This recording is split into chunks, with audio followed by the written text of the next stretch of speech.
여러분은 지금 하시는 일에 얼마나 만족하고 계신가요? 10중 8구 별로 아닐 겁니다. 그렇다면 이번 영상에 집중하십시오. 그 전에 먼저 진짜 여러분이 좋아하는 게 뭔지를 생각해 보세요. 아니면 취미가 무언지를요. 뭐 그닥 좋아하는 게 없고 무취미가 취미다 라는 분도 계시겠지요. 그럴수록 진지하게 찾아보세요. 분명 있을 겁니다. 여러분은 의외로 게임을 잘 할 수도 있을 거고 손으로 뭔가를 만드는 게 취미일 수도 있겠죠. 무엇든 관계없습니다. 그 다음은 이를 돈 버는 방법으로 연계시키는 걸 생각해 봅니다. 물론 돈 버는 방법론은 무수히 떠돕니다.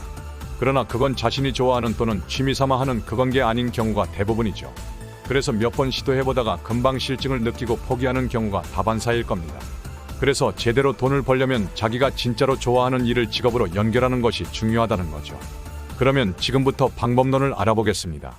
이 영상을 끝까지 보신다면 자신에 맞는 전략을 짜보실 수 있을 겁니다.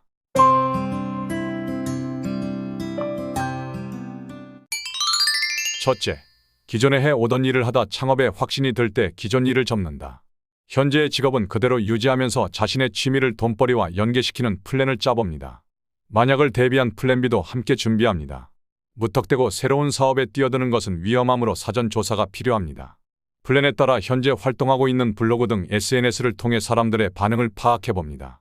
반응에 따라 사업의 방향을 설계하면서 아이디어를 추가해 나갑니다. 그런 다음 시험 운영합니다.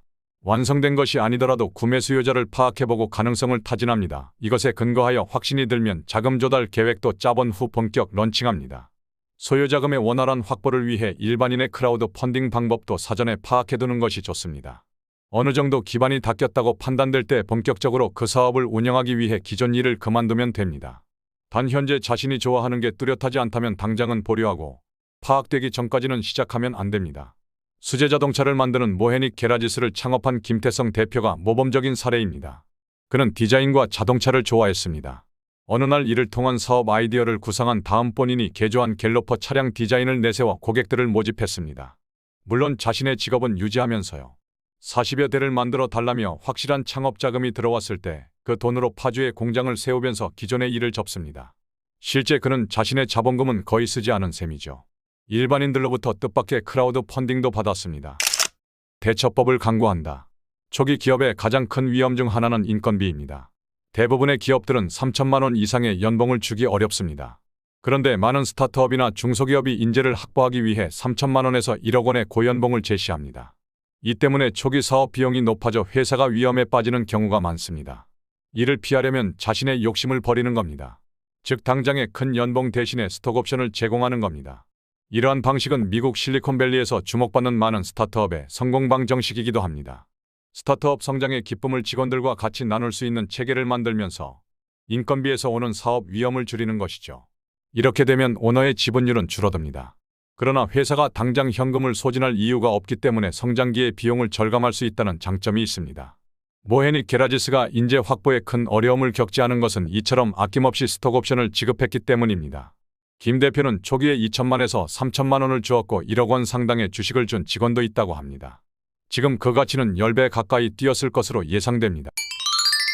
셋째, 관련 사업 부문의 비전공자가 더 창의력을 발휘할 수 있음을 깨닫는다.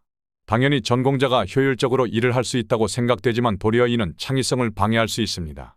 제품이나 소프트웨어를 개발할 때 상상력으로 새로운 것을 디자인한다는 마음가짐이 필요합니다. 그런데 전공자는 자신이 이미 아는 것이 많기 때문에 창조력 발휘가 어려운 겁니다.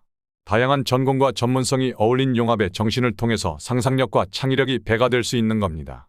다시 말해 독특한 헤어케어 제품을 개발한다면 헤어 디자이너와 함께 사회복지사라든가 의류 디자이너도 함께 참여하도록 하는 겁니다. 모헤닉 게라지스 김 대표도 사업 초창기에는 자동차 정비업에 종사한 사람들과만 일을 했다고 합니다. 그러나 곧 현실적인 어려움에 봉착합니다. 자동차에 대한 세세한 지식과 이론, 기술력은 물론 좋지만 자동차를 재창조하는 작업에서 그들의 상상력과 창의력은 기대 이하였습니다. 자동차를 바라보는 자신만의 관점을 깨지 못했기 때문입니다. 이들의 전문성이 오히려 새로운 개념의 차를 만드는데 가장 큰 장애물로 작용했던 거죠. 그때부터 파격적으로 비전공자만 뽑기 시작했다고 합니다. 넷째, 적절한 타이밍을 놓치지 않고 이를 적극적 사고로 발전 적용한다. 요즘처럼 발전 속도가 빠른 적은 일찍이 없었습니다. 그러다 보니 그 속도를 맞추지 못해 시류에 뒤처지는 느낌을 받을 수 있습니다. 하지만 역으로 생각할 때 무턱대고 빠른 것보다는 여유를 찾는 경우도 많아지고 있으므로 이에 적응한 사양의 제품을 만드는 겁니다. 모헤니 게라지스의 경우를 보면 그가 창업에 나선 2014년은 LTE 스마트폰이 등장하고 스마트워치, 사물 인터넷, 드론 등 수많은 최신 IT 기술이 우후죽순 나오며 주목을 받은 시점이었습니다. 그러나 그는 급변하는 디지털 시대의 수제로 만든 클래식한 감각의 자동차가 오히려 인기를 얻을 것으로 판단했습니다.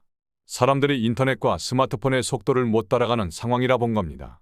즉 스마트폰이 2G에서 3G로 가는 것은 체감이 가능하여 그때는 빨라진 스마트폰을 사람들이 좋아하겠지만 3G에서 4G LTE로 갈 때는 속도에 큰 차이를 못 느끼는 사람이 많게 됩니다.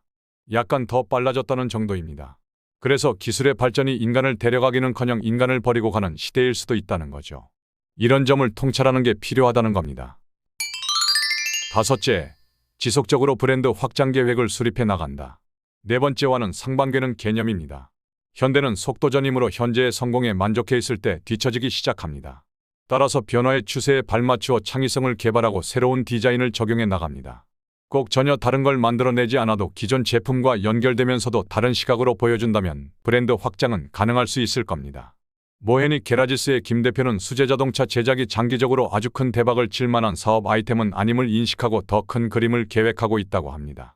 장기적인 비전은 이 브랜드를 가지고 전기차를 양산하는 것입니다.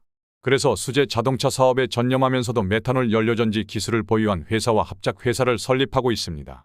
수제 자동차 기업이라는 클래식 브랜드와 디자인을 뿌리로 삼아 새로운 개념의 전기차 시장에 도전하려는 것이죠. 여러분도 이 점을 참고하셨으면 좋겠습니다.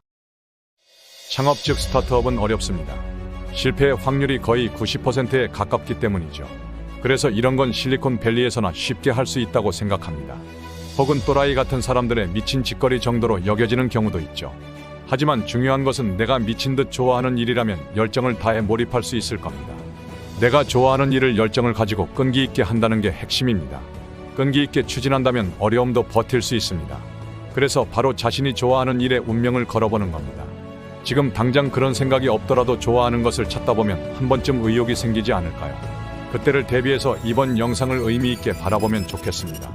시청해 주셔서 감사합니다. 여러분의 값지고 귀한 삶을 응원합니다.